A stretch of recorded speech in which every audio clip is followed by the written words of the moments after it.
Hi everyone. Welcome to today's webinar. I have Steph Nissen of Atomic Revenue with me today to talk about social media for the Amazon seller. We're going to get started, and don't forget to submit your questions into the GoToWebinar questions field. We'll be pausing to answer questions throughout the webinar, so make sure you get those in there. I'm Liz Fickenshire, Business Development Lead at eComEngine. I work with industry partners and our customers like you who are sellers on the Amazon Marketplace to bring relevant and actionable information to the industry. I'm really excited that Steph could join us today. Steph is a social media guru who's done a lot of work with sellers like you guys. Steph, why don't you tell the folks at home about your awesome digital marketing skills? Thanks, Liz. I'd be happy to. I love that word guru. I never use it to describe myself, but it always feels good. As far as my experience in digital marketing, I've been working with the Amazon seller community for about 2 years now. If you're on the call, or excuse me, on the webinar, and you've heard me speak before, we probably crossed paths at Midwest Ecom, the Amazon Sellers Group up in New York, or a Feedvisor event. I've spoken at all those various events. My focus in digital marketing usually centers around social media. That's kind of where my heart and my passion is. So I'm excited to talk about that specifically for Amazon sellers today. Thanks, Steph. So glad you're here. Like I said, I'm with eComEngine. You guys probably have heard of us too. We are the inventors of feedback management, and our flagship tool is Feedback 5. We're also the makers of Restock Pro, which is an inventory and supply chain management software, and eComSpy, which is a product lookup tool that's really easy to use. So we've been around since about 2007, and we've been working with merchants on the Amazon Marketplace, helping them manage their seller reputation and try to bring new features and tools to the industry. And we try to educate sellers via informational webinars like this one, and we do blog posts, white papers, and more. At Amazon, they tell you to be customer obsessed, and here we're seller obsessed. We want to do everything we can to help you accelerate your e-commerce business. And that's why, even though we don't offer a tool for social media, I really wanted to talk about it with Steph and bring some information to you guys. I see a lot of you out there participating in seller groups, but I don't see a lot of you marketing your Amazon stores. Maybe I'm missing those posts, or maybe you need a little help knowing what to post. So Steph's here to teach us all a thing or two about using social media as a seller on Amazon. So we're going to get started, and the agenda for today, we're going to talk about the top social media networks for e-commerce. We're going to talk about what to say on social to drive sales. Steph's going to go over some great brand building basics, and we're going to talk about managing your online reputation in total. Steph, are you ready to get started? I am ready. Let's do it. So, all right. Let me see here.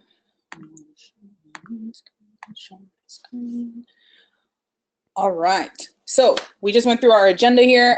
We're going to jump right in to talk about the top social media networks for you guys. So showing on your screen now are the top 6 social networks when it comes to e-commerce. And many of you probably use some or all of these in a personal capacity, but do you know how and why to use them in a professional capacity? And that's what we're going to talk about today. So first one, Facebook. We all know Facebook is the largest social media platform on the planet. It's the most active. It has the widest demographic pool.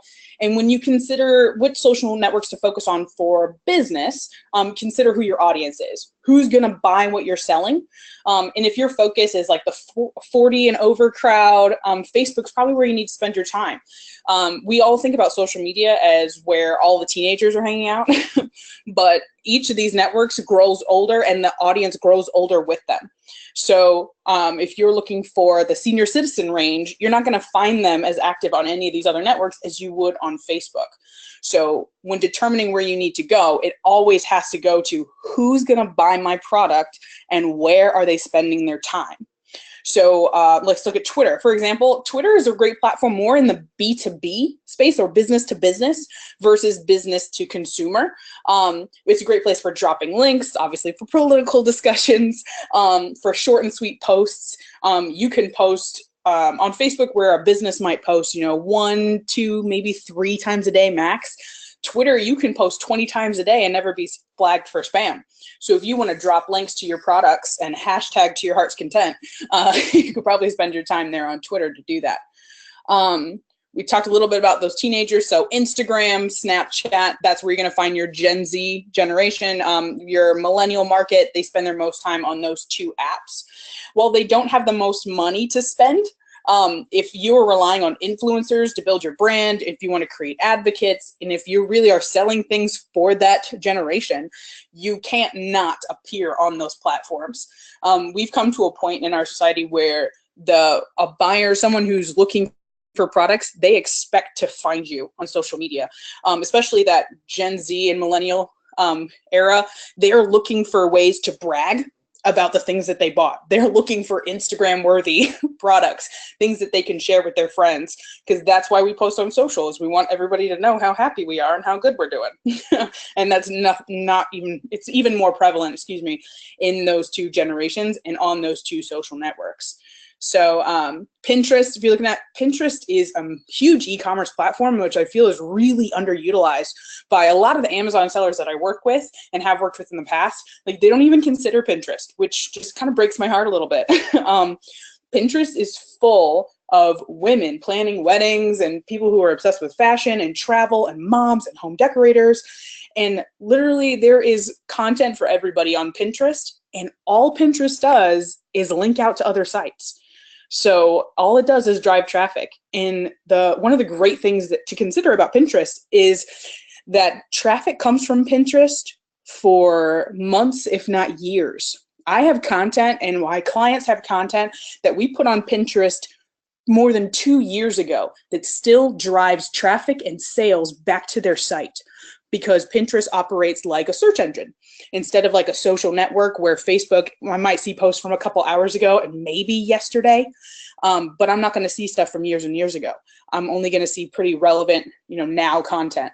Twitter, the average shelf life of a tweet is, 18 minutes on average, but really it's even faster than that depending on how large your network is. Pinterest will continue to drive sales for you back to Amazon, back to your e-commerce site for years if you use it correctly. And then YouTube. We all know YouTube is just full of videos, but did you know that the most searched phrase on YouTube is the words "how to"?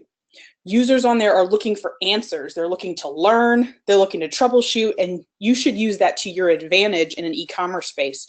YouTube is the #2 search engine on the planet behind Google. So yeah, that Google, the one that we all go to, I don't know the answer, Google it. So if you want to rank for your product and have a little bit more power within search engine, use YouTube to your advantage. YouTube and Google play really well together. That's a massive thing to consider. So if you haven't looked at creating videos for your products, if you're not using videos just in your social or in your listings, I highly recommend that you take a hard look at that. If you take nothing else away from this webinar, is start using video. And I know this is a lot. We've only touched on 6 of the major platforms, and there's literally hundreds of social networks. Yeah, hundreds, I know. But I want you to work smarter, not harder, when it comes to social media for selling, because it's really easy to get lost in all of it because there are so many options. There's so many things you could do. And like I said, we only talked about 6. So I want to talk about now is where to start even with these 6 alone. So Facebook, hands down winner is Facebook. If you remember at the beginning, I said it's the largest network. There are more than 2 billion, yes, billion users on Facebook. It's the hands down winner with the most users, the largest range of demographics. They have a very robust ads platform. If you haven't looked at Facebook ads to drive traffic to your listings, to drive traffic to your e-commerce store, you're now, I would consider, almost a little bit behind. We need to have a chat to get you started. Facebook's constantly innovating. There's the marketplace. A lot of people who are selling on Amazon, who are selling in any of the different platforms online, have also started looking at the Facebook marketplace to put their listings. There's also the new watch tab. That's Facebook's, if you've noticed that on your app on Facebook, the watch tab is videos. Facebook's taking a run at YouTube. They know that YouTube's #2 up there and they want to take a stab at them. So again, videos are going to be important for content.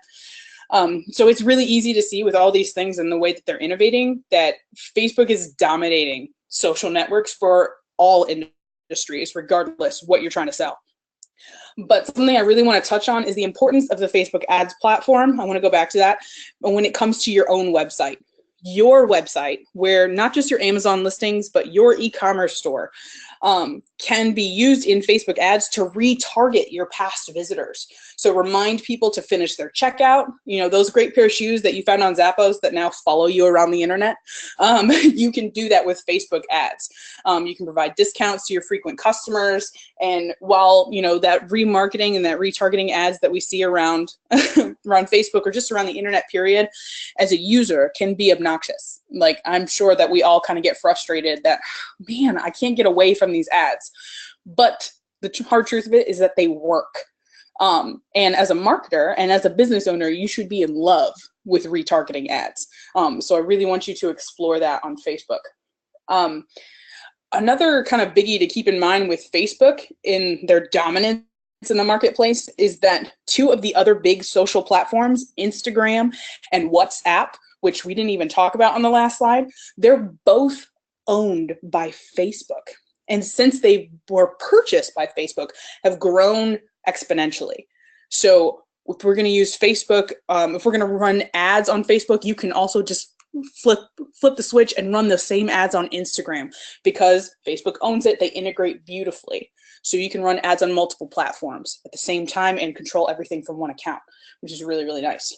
So now we kind of know which social network I really want you to start with. Regardless, if you don't know your audience, Facebook is just where we're going to start. From there, you can start to add on new platforms. A lot of people go in and go, all right, here's 6 platforms and here's like 9 other ones. I'm sure I've got an audience on, and you get completely overwhelmed, or you spend all your time on social media and you neglect the rest of your business. We don't have that kind of time. You don't have that kind of time. So you need to work smarter, not harder. So that's where we're going to start with Facebook. Liz, do we have any questions that have popped up so far? Not yet, and I do want to remind everybody that we are taking questions, and you can just pop them into the question section of GoToWebinar, and I will get them to Steph. So fire away, folks. Yes, absolutely. I mean, while we're here and we're doing this live, you have the greatest opportunity to get feedback on social media for selling and for e-commerce. So definitely take advantage of that while we're here. So next, I want you to think about how do you start on social as far as the types of content. There's 4 general formats for posts. We talked a little bit about video already. Images is next, links, and text. For many e-commerce marketers, we immediately jump on that link style because we want to get clicks back to our listing, back to our site. We want people to buy, we want sales. But this is a massive, massive mistake. When's the last time, think about it, that you were browsing around on social media and saw a link for some random product? Oh, click the link and bought it. Most likely close to never. We don't go to social media to start buying right away. I don't go there looking for your sales pitch. Social media is where we go to be social with our family and our friends first and foremost. And as a business, you're intruding on that space. So you need to find a way to be part of the conversation without shoving your billboard in anybody's face. So using a variety of post types is the very first step in that. Don't always try to get the clicks back. Ultimately, yes, that's what we want. I mean, my company that I work for is Atomic Revenue. Everything we do is tied back to revenue. But we also know that social media doesn't work if you're only trying to shove link clicks in people's faces.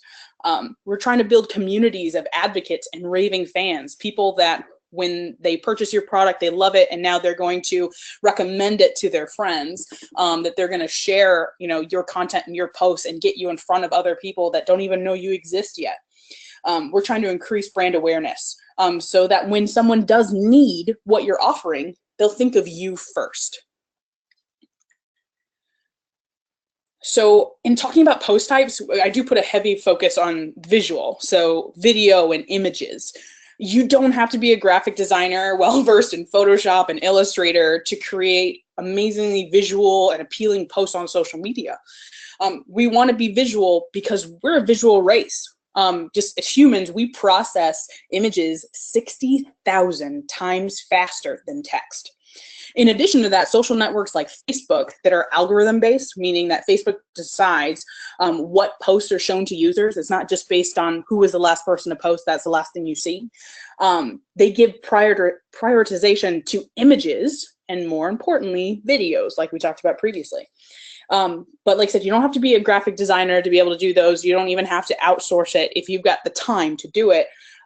There are tools to help you make those videos and graphics, and some are free. Or an insanely small investment.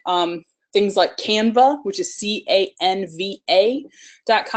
That's a website, super simple to create graphics. You can create your cover photos for your social networks. You can create flyers and all kinds of different things for free inside this website. Other tools like Adobe Spark and Adobe Video, WordSwag. These are apps you can use on your phone, and you can make videos with Adobe Video for free.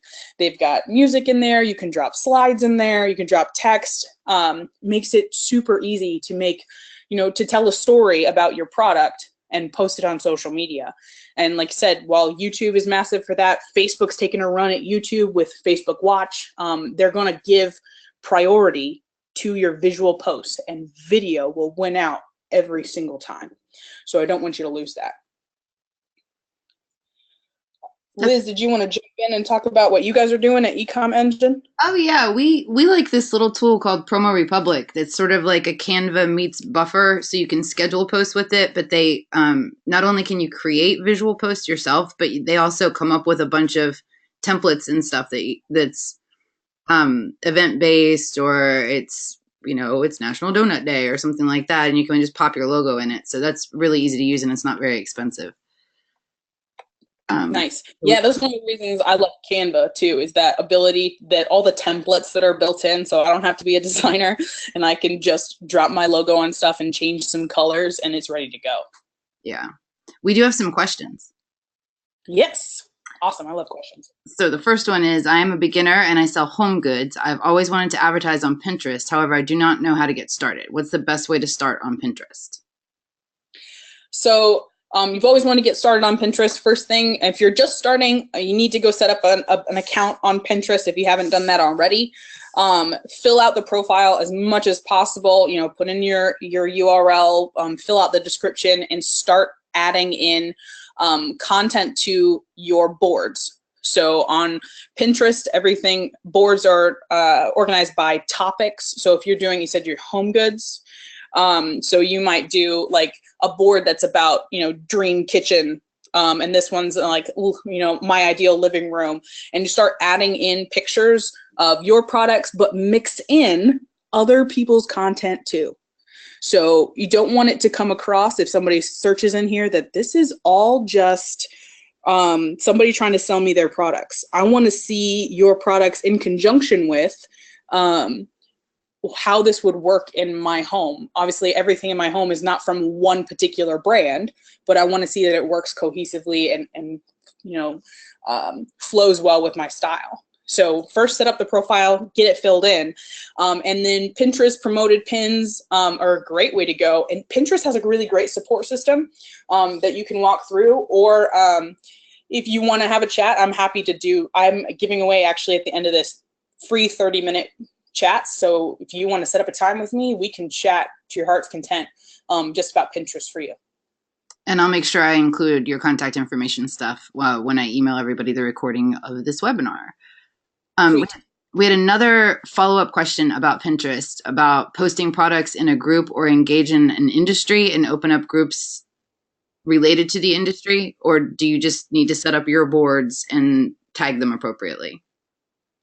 I think it's both. So if you have other brands and other sellers that you can collaborate with and do group boards and get in front of each other's audiences, then absolutely do that. Look for group boards and reach out to the person who started that board if you think your products make sense, and reach out to them and say, hey, I've got some stuff that I think would be valuable for your community that I'd like to share. So, And not just, hey, I want to post my products in your feed, but explain to them that this is, you know, beneficial for you, beneficial for your audience. So I think a mix of both is always good, especially if you want to grow and get in front of people that don't know you exist yet. That's awesome. And then there's a Facebook advertising question. This person says, we use Facebook ads to drive traffic to our Amazon product listings, but Amazon does not yet provide pixels links that we can use to optimize Facebook ads. They do for brand pages, but not for individual product listings. Is this something that you think Amazon will be addressing in the future? I think they will. I truly believe that they will. I think they're behind and not allowing it yet. But it's something I've been watching pretty closely as well. So I'm sure there'll be a post on my own pages with a hallelujah when that happens. So, but I do believe it's coming, and fingers crossed that that's right. Great. And then somebody said they do almost 5 million on Amazon and Wayfair, but they do nothing on social or their website. And to them, I say, that's awesome. And then a couple of people have asked in the work smarter, not harder area of things, and business owners who are currently wearing a lot of hats, do you recommend that they take the time to learn social, or should they outsource it to a third party? I'm a firm believer that if it's something that you don't need to know, then you should outsource it. Either bring someone onto your team or outsource it to another company that can do this for you, that understands it in a way that we're doing this for e-commerce and we're doing this to drive sales. Unfortunately, there's a lot of marketers out there who will just do the, you know, here's the best practice kind of thing. So you do have to do your homework to know when you're not being swindled. Unfortunately, I mean, that's like that with every industry. But I mean, I'm not going to spend my time with our company doing the financials. I'm going to hire an accounting firm to handle that stuff because I don't need to have my hands in that. That's not where my expertise lies. So you don't need to have your hands in social media other than getting reports and knowing that it's working and making sure that that marketer proves to you that this is affecting the bottom line and actually providing an ROI. But if you can hand that off to somebody, I would definitely recommend that. You guys, like you said, you're wearing lots of hats. Let's not add more things to your plate. Okay, great. All right. Any other questions before we move on? There are a few, but why don't we get a little bit further in, and then we'll open them back up in a couple minutes. All right, sounds good. All right, so now we've talked about where to post and how to post, and we know we need to know what, as in what do you say on social media. So let's talk about that. So this right here on the screen is 22 ideas to get you started. There's plenty of topics that you could write that would surprise and kind of delight your audience, and that'll serve multiple purposes, including generating sales, creating brand awareness, increasing referrals, activating brand ambassadors. These are all the reasons we should use social media. And many businesses, however, struggle with, what do I say outside of, hey, buy my stuff, hey, buy my stuff. So this will get you started, and I want you to use these as kind of jumping off points to kind of spark some creativity on your end. So yeah, of course, you're going to post about your products. You're going to post, you know, new things that you've added. You're going to post about discounts and sales of what's going on. But also post things like use cases, like how to use your product outside of you should buy it because it does this. But I remember attending an event last year where the speaker suggested to go to your reviews to find unique ways that people are using your product that you didn't even realize. And pull those out and then share them on social media to see, did anybody else think of that? Would anybody else find value in using it that way? Those how-to videos, like, again, keep talking about videos because I really want to emphasize that. You know, asking questions of your community, and those questions don't always have to tie back to, you know, your product. It can be really, really simple questions that are just to kind of stimulate your audience and get them talking and let you get to know them a little bit more. So if you are, you know, selling in, you know, the food category, and maybe you're doing like coffees and teas and that kind of thing, you can literally just post a question on social media that says, how do you take your coffee in the morning? There's no link. You can drop a photo on it if you want to, but you're just trying to stimulate your audience to get them to respond. And the easier the question you ask, the more likely you are to get a response back to them. If you ask them like a short essay question, no one's ever going to engage with you and respond because nobody's got that kind of time. But answer something that you almost feel compelled to answer. And then there's two sides of that. One, yes, we're stimulating our audience. We're getting to know them a little bit more, getting ideas of, you know, where our products can go and what things we want to offer to them based on their responses. But also when things like Facebook, for example, Facebook, you know, we all know is killing our organic reach that you get next to none. If you got 5,000 likes on your page, maybe 100 people are seeing your posts. It's hard and it's, you know, it keeps a lot of us up at night. But when we ask questions like these that we get in the feed of someone and they engage with us, they're more likely now to see our posts later where we're posting, you know, a product link, or we're posting something that, you know, a sale or a discount, or a contest that we're running that we're trying to, you know, boost our sales forward. So those, you know, simple questions with no links, the just kind of inspirational and funny things that we post are not just there because we're trying to, you know, increase engagement. They're also there because we want the other posts, the sales posts, to show up in their feed. And that's not going to happen organically unless they've already engaged with you. So you're going to get a copy of this webinar, so you'll have this whole list of things, or, you know, take a screenshot so you have this list with you. And then, you know, like I mentioned before, we're going to do some consultations later with anybody. If you want some more ideas specific to your category, to your brand, then we can definitely talk about those things. Did we have any questions kind of around topics and what to say on social, Liz? Not so much on what to say on social. We've got some questions, like kind of tactical questions about different network, different platforms and that kind of stuff. So if we want to roll on and talk those in a minute, we can do that. Yeah, let's do that. All right, so now I want to talk about, we've talked about the different kinds of posts, but there's something you need to understand, and that's that perfect balance. And I've kind of touched on it a little bit, that you can't just shove your sales post down somebody's throat on social because it will not work. So there's something called the golden ratio in social media, which is 60% curated content, 30% owned content, and 10% promotional. And that's true with some caveats. So let's talk about what you own and can curate and what constitutes a promotional post. You own your blog, your product photos, your videos, your Amazon listings. Well, you and Amazon share those, but they don't get mad at all if you share them on social. So people say you should only post 30% of your own content because it's boring to talk about yourself all day, and other people find it annoying too. If you're in a conversation with somebody and all they do is talk about themselves, you pretty much tune them out, right? So same idea on social media. And the other side of that too is it can take time to create content other than your listings. Do you have time to blog? If we're talking about earlier, the multiple hats we're wearing, probably not. So that might be something else that you look to outsource. Curated content is usually defined as links to things you think your audience will like, but it can be more. And we'll talk about that in just a minute. Promotional content is when you promote your products or your business. So your owned content, and like owned and promotional can kind of sound like the same thing. But owned, we're not directly saying, you know, absolutely buy this. We're trying to show kind of lifestyle images. We're showing a little bit more of how this works and why you need it, hitting into the pain points of what this product might solve.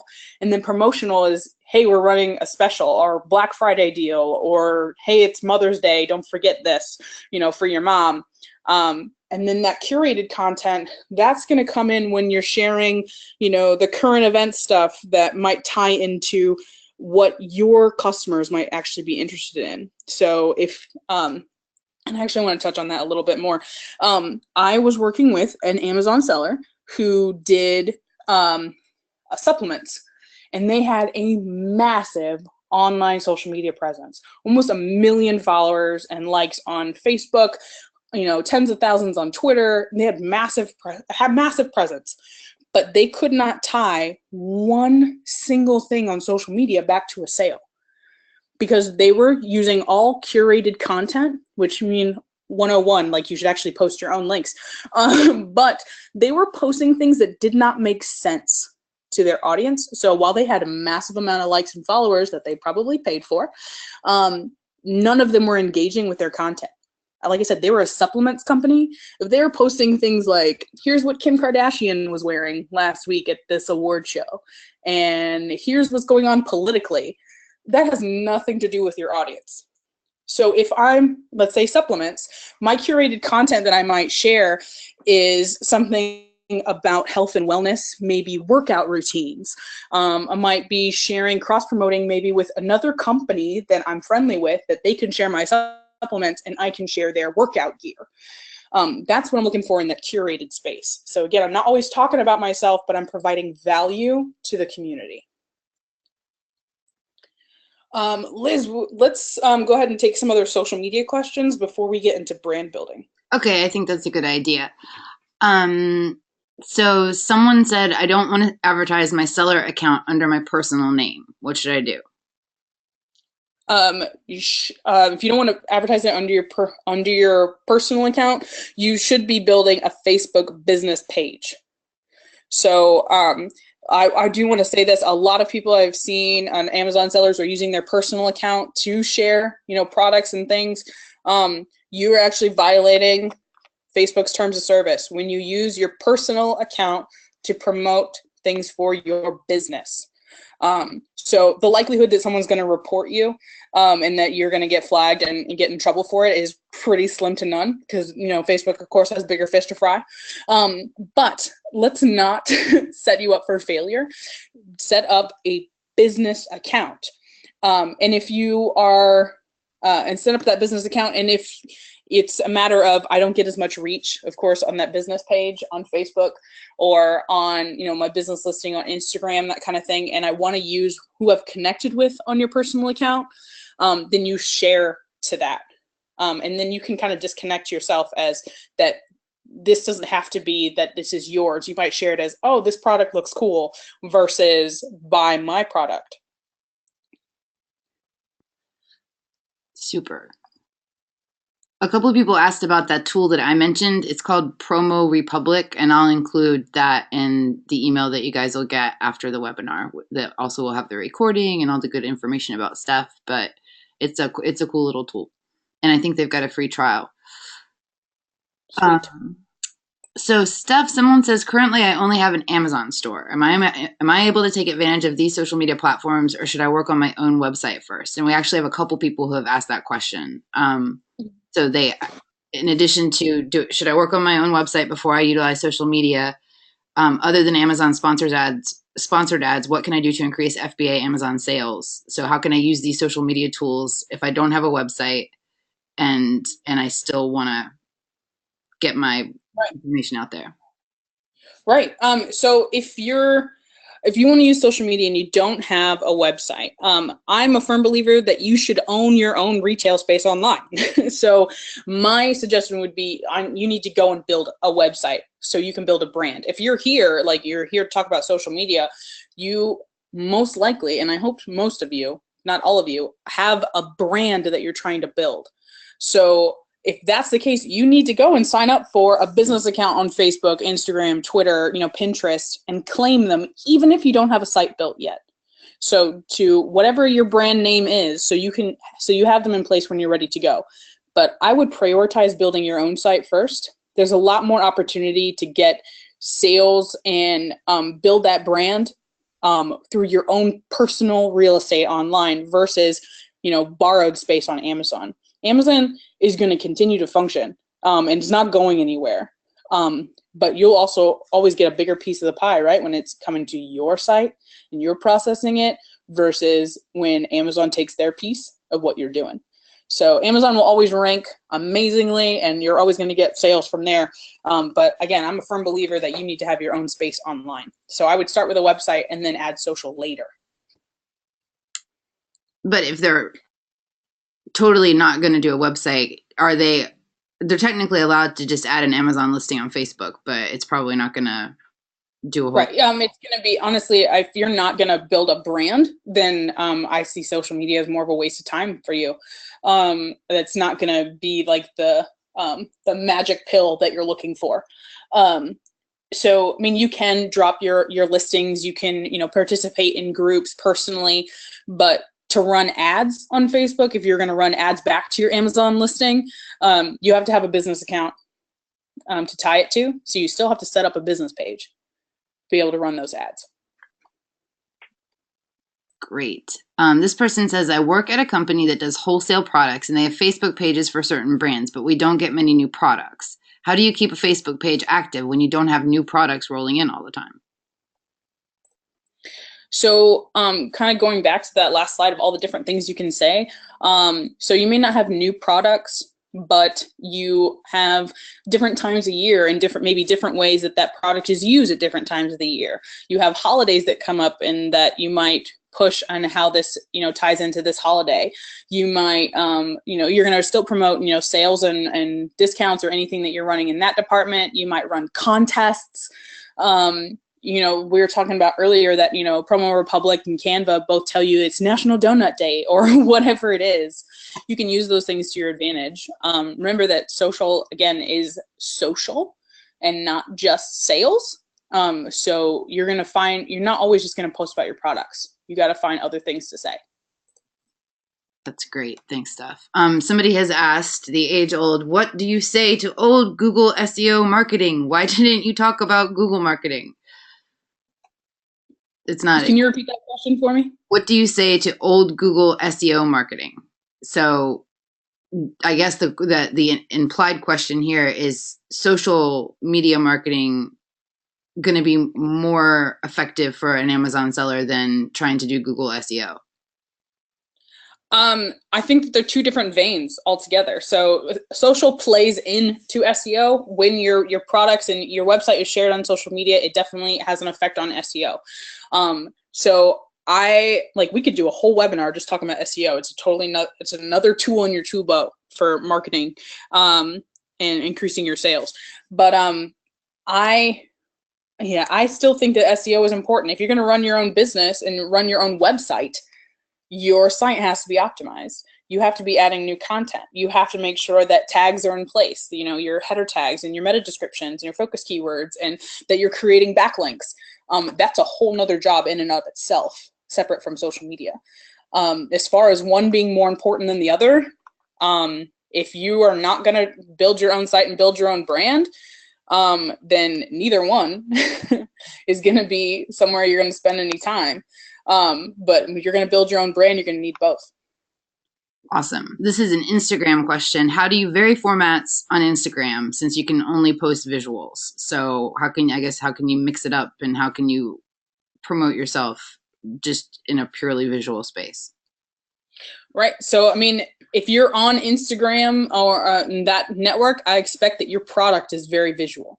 So I expect that if that's the, generation, that demographic that you're trying to reach, that your product should be very visual. So look for opportunities of, let's say it's clothing.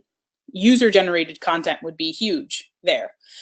So, encouraging people who buy your products to post pictures of themselves and tag you or use a specific hashtag, and then repurpose those posts and post them to your own account.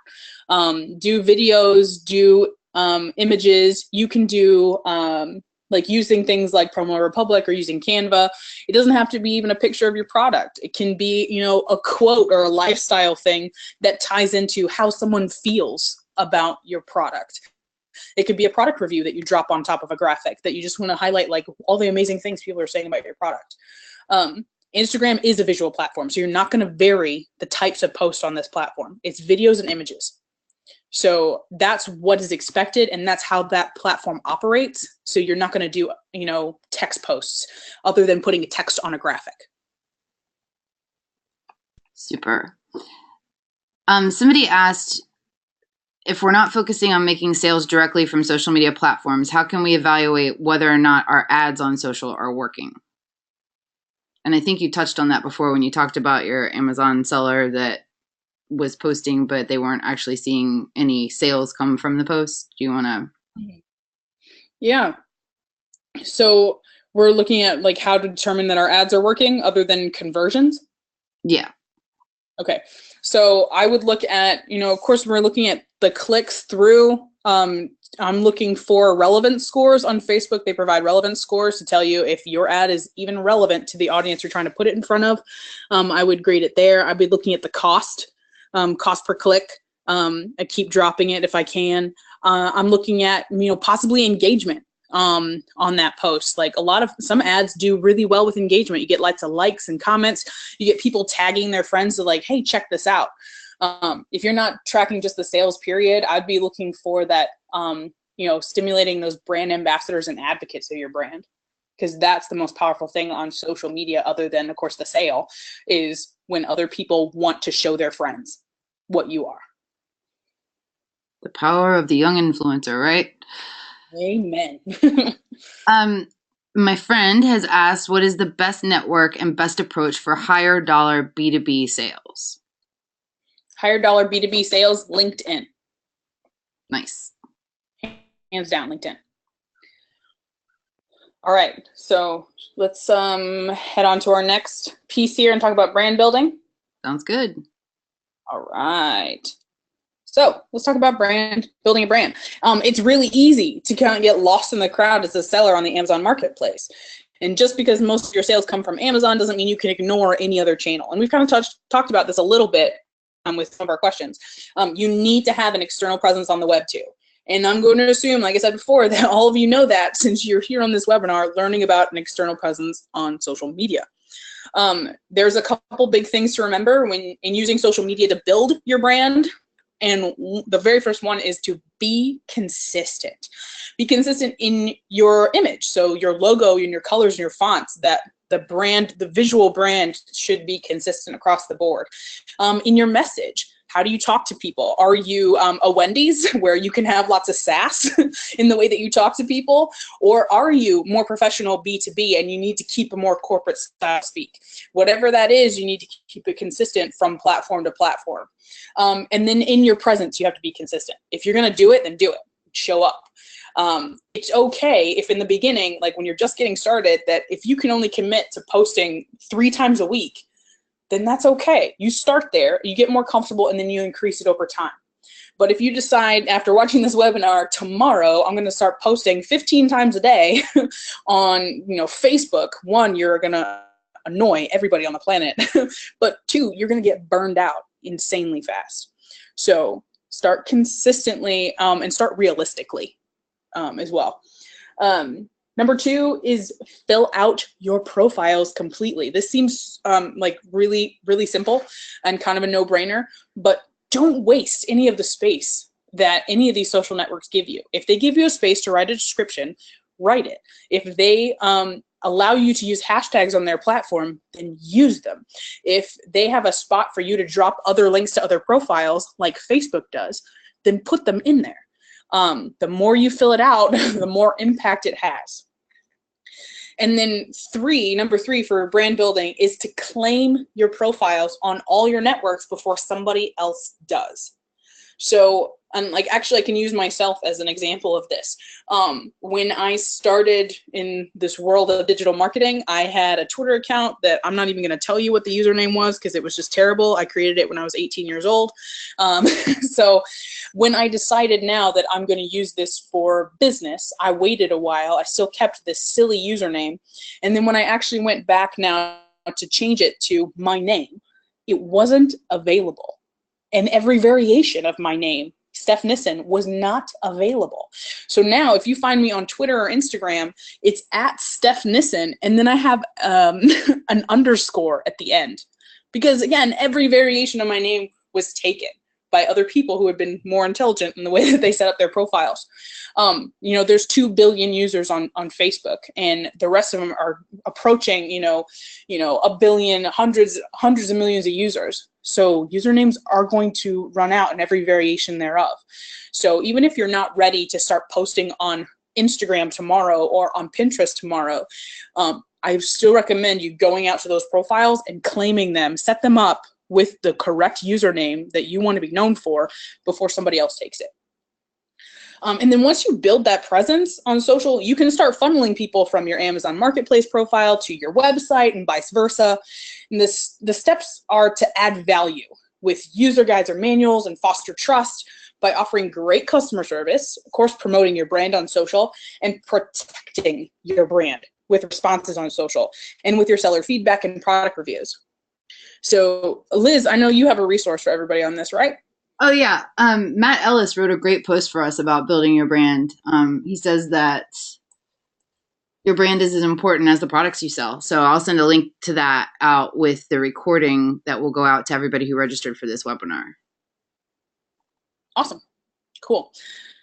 So like I mentioned before, protecting your brand is also important. So conversations are happening on social media without you. So do you want to be part of the conversation?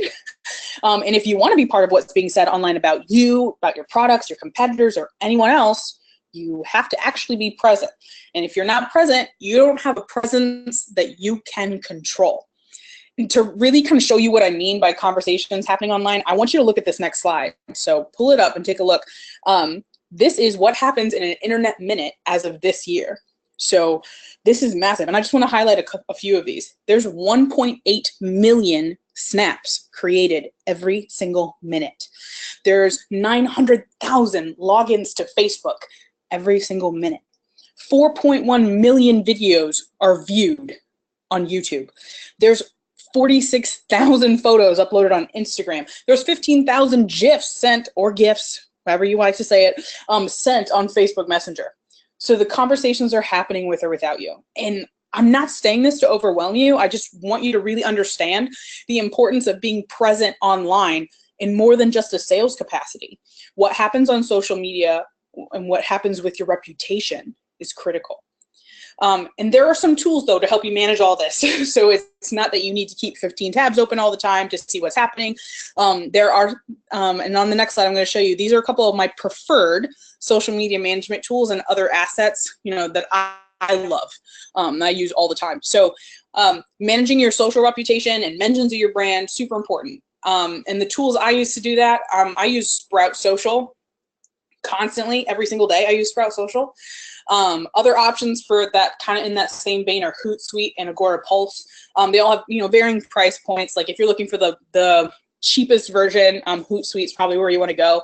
Sprout Social is a little more robust. But all of these, Sprout Social, Agora Pulse, Hootsuite allow you to, one, manage all these social profiles in one place, monitor your brand and get notifications when someone mentions you outside of them just tagging you. So if someone tags at Steph Nissen, I'll get a notification. But if someone just says my name, Steph Nissen, in a post but doesn't tag me, I want to get a notification for that. So I can set that up in things like Sprout so that I know what's going on. Most of the mentions of a company and a brand don't happen with a tag. Is somebody else talking about it with their friends, is talking about it in a tweet, they're posting about it somewhere in a chat room, but they're not actually tagging the brand, so they don't know that it's going on. So social listening is really important. I use Google Alerts, and I've got the URL there, google.com/alerts, to set up any news mentions of my brand. So Sprout, Hootsuite, Agora will tell us what's going on in the social media world, but Google, of course, will let me know if that pop up anywhere else. So I set it up for, for the brands we work with, we set it up for their brand name, we set it for the names of their products, so we know what's going on.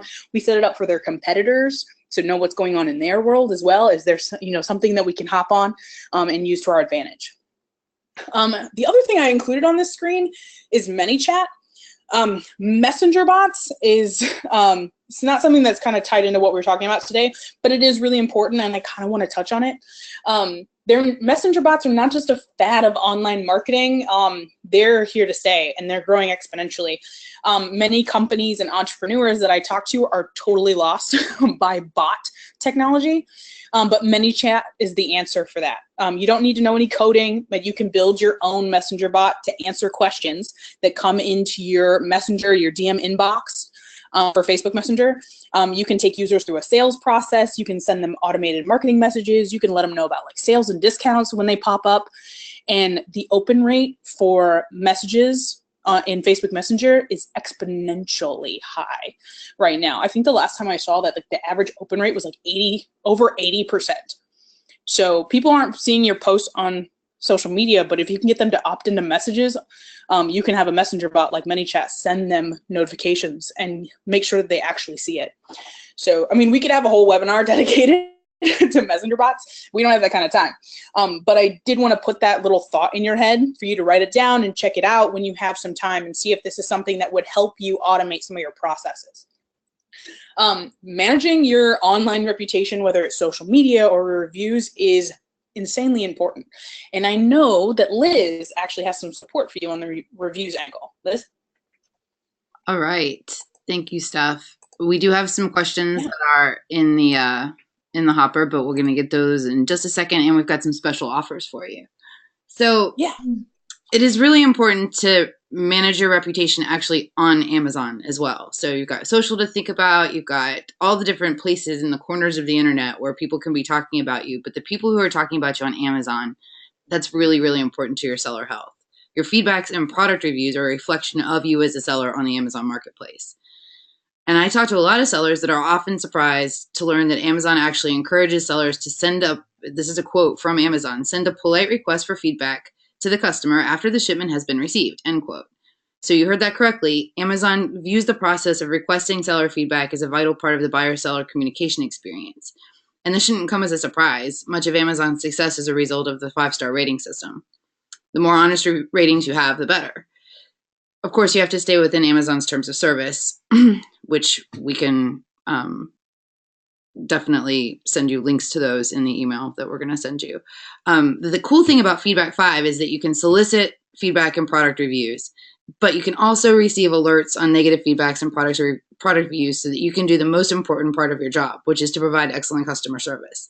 By monitoring your feedback and your product reviews, i.e. your Amazon seller reputation, you can respond quickly when someone has a problem, which is super, super important for removing negative feedback, for avoiding negative product reviews and that kind of stuff. And you can gain insights, especially via our product review management feature, into the ASINs that you sell.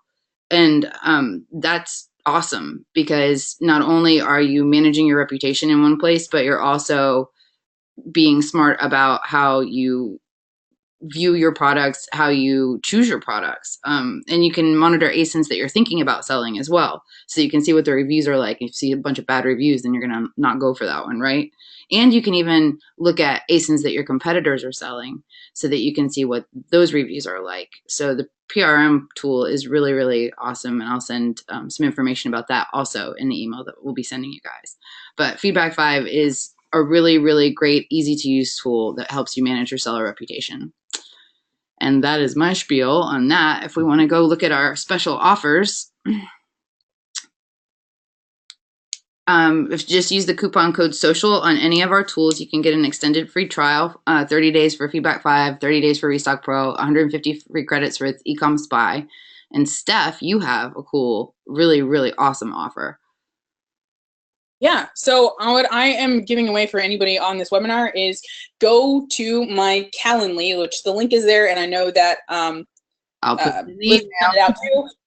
Is calendly.com/Steph-Nissen, and you can book a free 30-minute meeting with me, and we'll do a marketing assessment. So I actually have a process that I'll take you through, and we'll kind of analyze what you are doing in marketing, where the gaps are, what you need to fill in, and we can talk about how to fill those in, whether that's, you know, helping you find the right person to add to your team, whether that's maybe working with us, and we may not be the best one, but I can connect you to the right person. So I've been in the space long enough that I know that not everybody's the right fit for everybody, but I can at least get you help started in the right direction. So you can go to that link and schedule time with me, or you can just shoot me an email straight out and send it to Steph, S-T-E-P-H, at atomicrevenue.com. So that's the easiest way to reach me, and I'm happy to chat with anybody who's been here today. That's super. Thank you for that, Steph. I know a lot of people are going to be taking you up on that. We have a couple more questions, and we have a couple more minutes, so that works out really well. Sweet. This one's an interesting one. We have a lot of brands we sell on Amazon for. So they sell a lot of different brands on Amazon. Is there something, maybe a plugin of sorts, to pull in the feed from Amazon? What would you recommend for these brands that the seller is selling. So pull in the feed where? To social media? Yeah. To the website? I'm not a massive fan of things like plugins to, just drop posts all the time, because you're not actually there live. You're not actually having a conversation. You're just dropping a link. So there are ways to add tabs like to your Facebook page, and you can add, a store and those kind of things within your Facebook profile. But as far as posts, I don't recommend doing it that way. Like if you don't have the time to do it yourself, or to have somebody on your team, or outsource somebody, a team to make those posts for you, it's okay to schedule, but a plugin to just drop links is never going to personalize the content. I agree with that. Someone has asked, should I pay for ads on Facebook and Instagram, or only do free posts? And I think I could probably answer that, but I'll let you do it.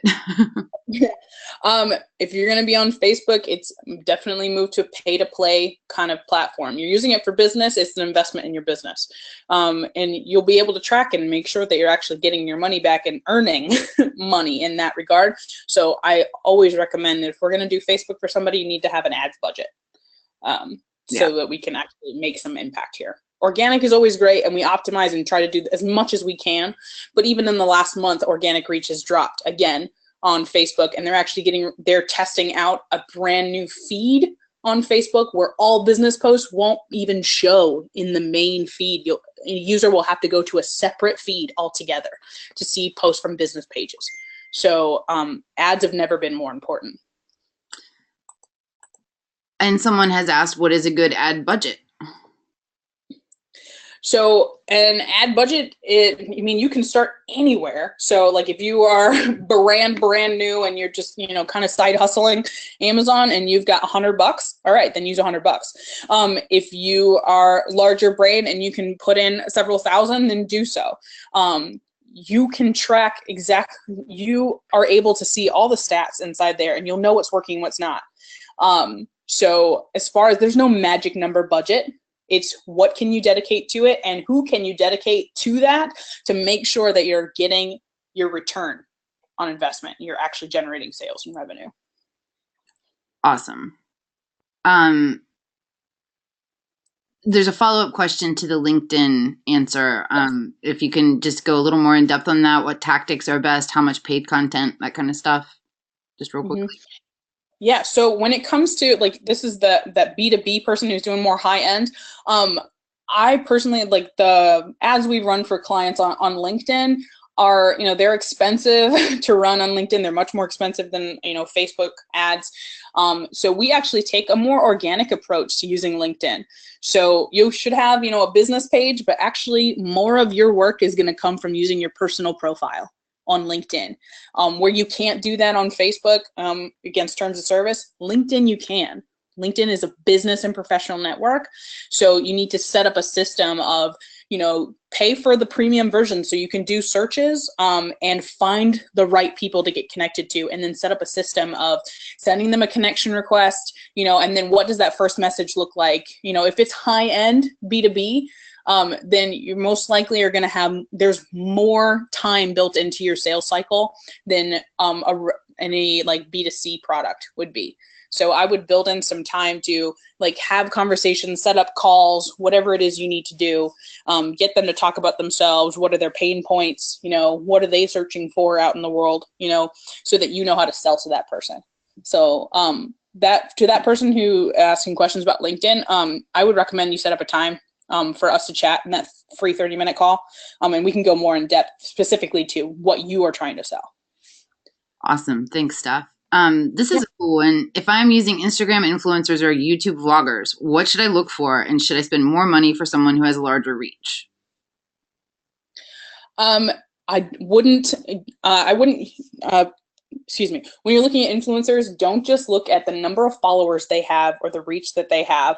I would look at their engagement rate, because anybody can purchase thousands, hundreds of thousands of followers. But if nobody actually engages with their content, or if everybody who likes their content is spam, because you can also pay for likes and comments, you need to do some homework on their sponsored ad posts and see how that performed. look at some of the brands that they've run ads for in the past and reach out to them and say, hey, how did this work out for you when you use this particular influencer? I would definitely, like, you have to spend a little bit of time to do your homework on these people, because it's really easy to fake being an influencer. Yes, it is. Well, we're almost out of time.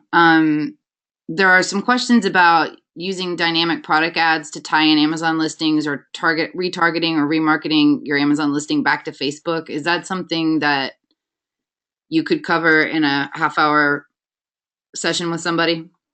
Yeah, absolutely. Yeah. So anybody who else had questions that didn't get answered, definitely reach out to me. Or if you even just don't want to set up the time and just shoot me an email, we can just chat that way too. I'm pretty flexible. That's awesome. Thank you so much, Steph. That was a lot of information, and this is the girl who woke up without a voice today, and I think she rocked it. Yes, I've been nursing my throat with tea this morning, and now I'm going to stop talking for the rest of the day. We're really glad that you talked to us today. Thank you so much. Everybody, if you did have a question that didn't get answered, make sure you use that Calendly link that's going to come to you in the email with the recording and all the other stuff I promised you to set up your free 30 minutes with Steph, who is extremely generous. And everybody have a great day. Thanks a lot. Thank you.